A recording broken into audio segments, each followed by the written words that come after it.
I lied to my wife for 47 years. Every single bench I built her, every one, I told her it was because I loved her. And I did. God, I did. But what I never told her, what I couldn't tell her until she carved it into the wood herself after she was gone, was that the first bench, the first one, wasn't built out of love at all. It was built out of guilt. And she knew. The whole time, she knew. Let me start from the beginning, because you need to understand who we were before I can tell you what that final message said. I was 23 when I met Margaret. She worked at the library downtown, and I was a carpenter's apprentice who couldn't afford books but pretended to read them anyway just to be near her. She had this way of looking at you, not through you, but into you, like she could see all the parts you were trying to hide. I fell in love with her hands first, delicate, careful hands that turned pages like they were handling something sacred. We got married 6 months later. Too fast, everyone said. My mother told me I was making a mistake. Margaret's father didn't even show up to the wedding.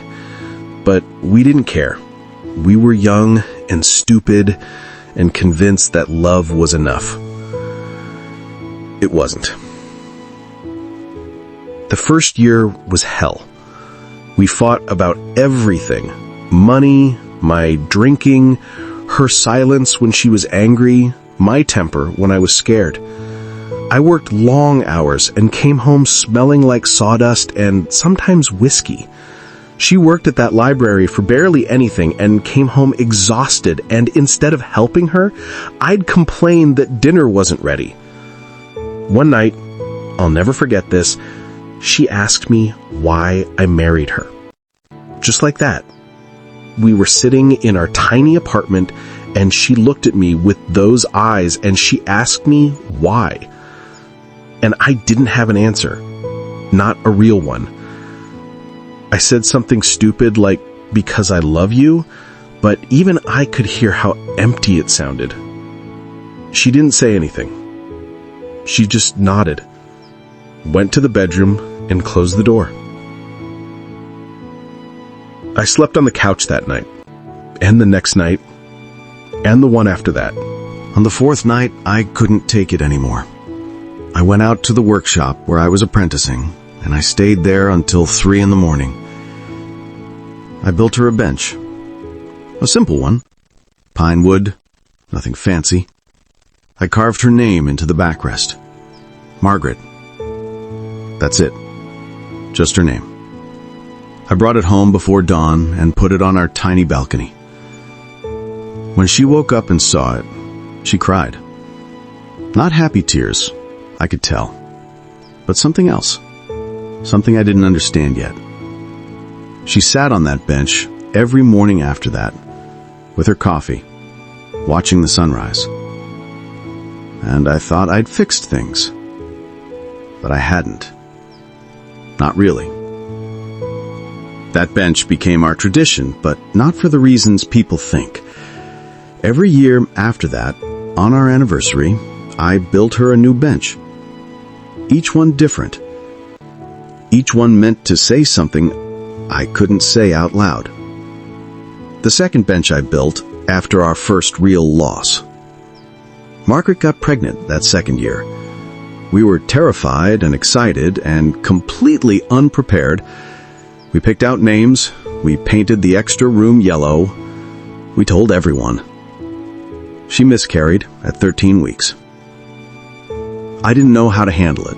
I didn't know what to say or how to hold her or how to grieve something I'd never met but somehow already loved. So I worked. I threw myself into my carpentry and I avoided her pain because I couldn't face my own. That year's bench was made of oak. Heavy. Solid. I carved flowers into the armrests. Daisies, her favorite. And I left a space in the middle of the backrest empty. She asked me why it was blank, and I told her I didn't know what to write yet.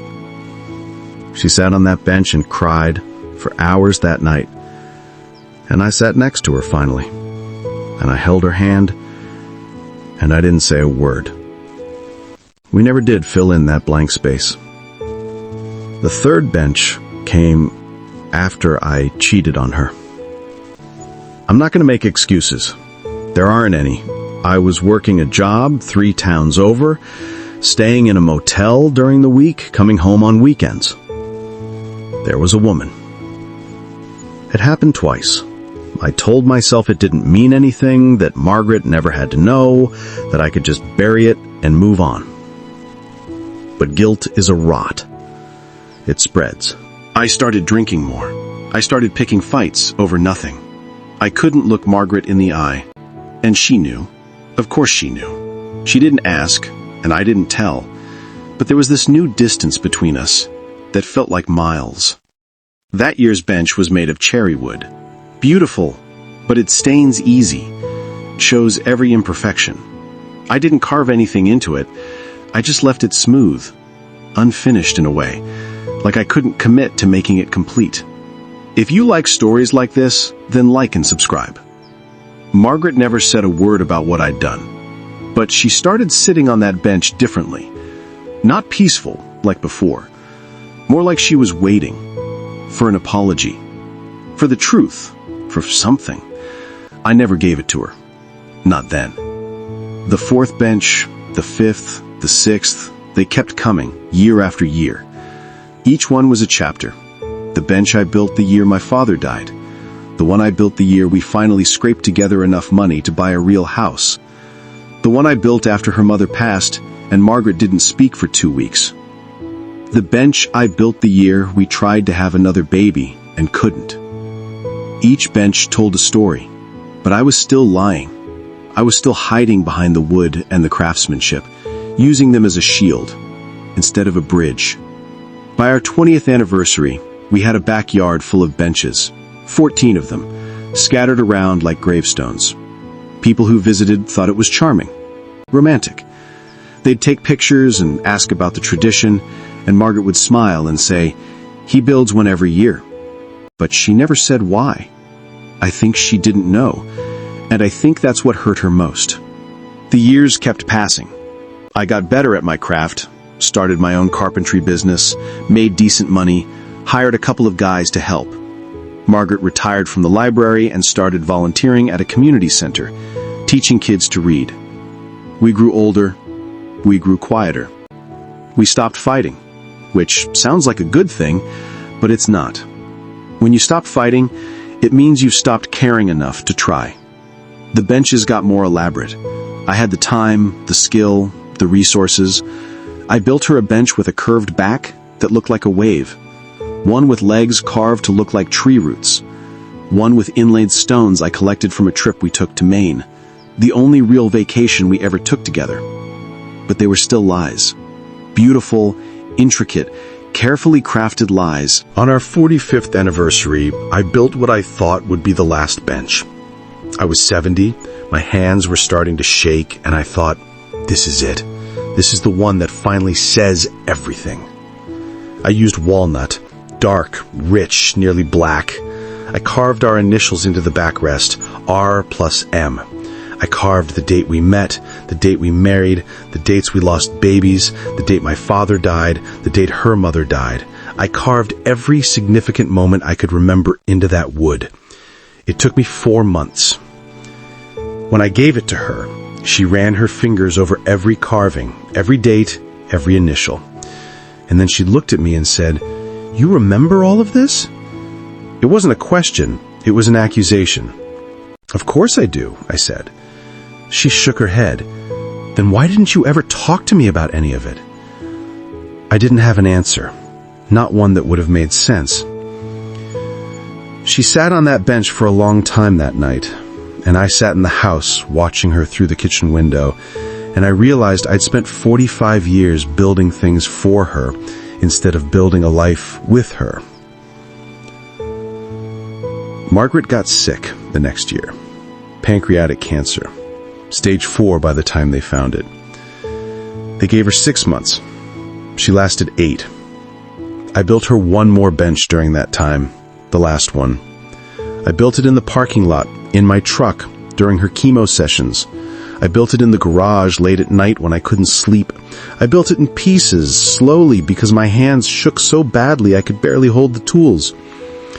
It was simple. Ash wood, clean lines, no carvings, no decorations, just a bench. I gave it to her 2 weeks before she died. We set it up in the backyard, in the middle of all the others, and she sat on it, even though she could barely walk by then. I had to help her out there, had to lower her down carefully because she was so fragile. She sat there for an hour, not saying anything, just looking at all the other benches around us. All those years, all those chapters. Finally she said, "I'm tired, Robert."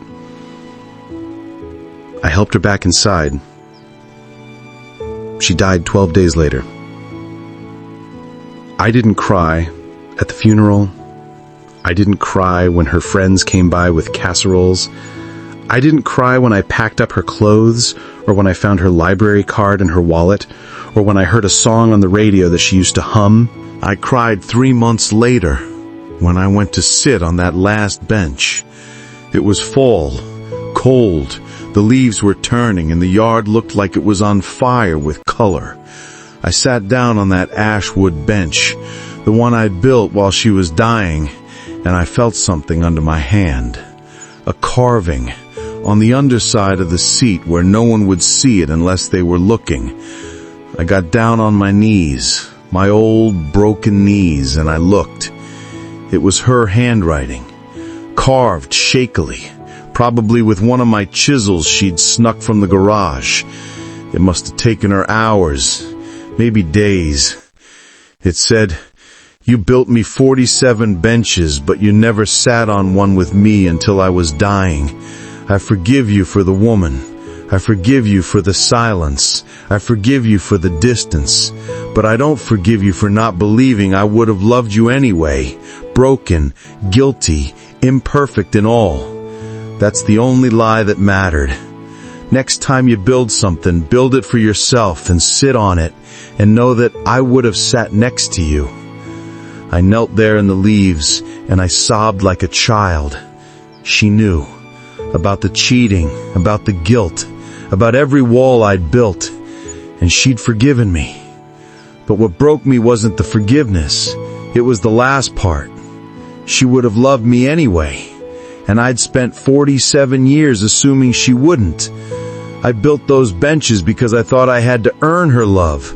I thought I had to make up for all my failures, all my sins, all the ways I'd hurt her. I thought if I could just build something beautiful enough, perfect enough, she'd see past all my ugliness. But she already had. From the very beginning, she'd seen all of me, the good and the rotten, and she'd chosen to stay anyway. And I'd never believed her. I'd never trusted it. I wasted 47 years building benches, when all she wanted was for me to sit down next to her and just be. Be broken, be guilty, be imperfect, be human, be enough. I'm 83 now. I've got maybe a handful of years left if I'm lucky. I still live in that house, surrounded by all those benches. Sometimes people walk by and ask about them, and I tell them it's a love story. But it's not. Not really. It's a story about a man who didn't believe he deserved love, so he spent his whole life trying to earn it, and a woman who loved him anyway and waited patiently for him to notice. I built one more bench after I found her message. Just one. I built it for myself, like she said. Nothing fancy, just simple pine, like that very first one.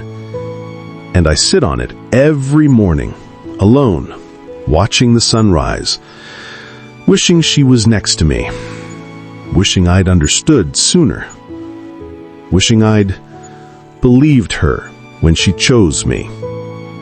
Be honest. If you were in my place, would you still believe in love after something like that? Drop your thoughts in the comments. I really want to know what you'd do. And if this story hit you even a little, don't just scroll. Hit that like button and subscribe, because every story here isn't just a story. It's someone's truth, maybe even yours.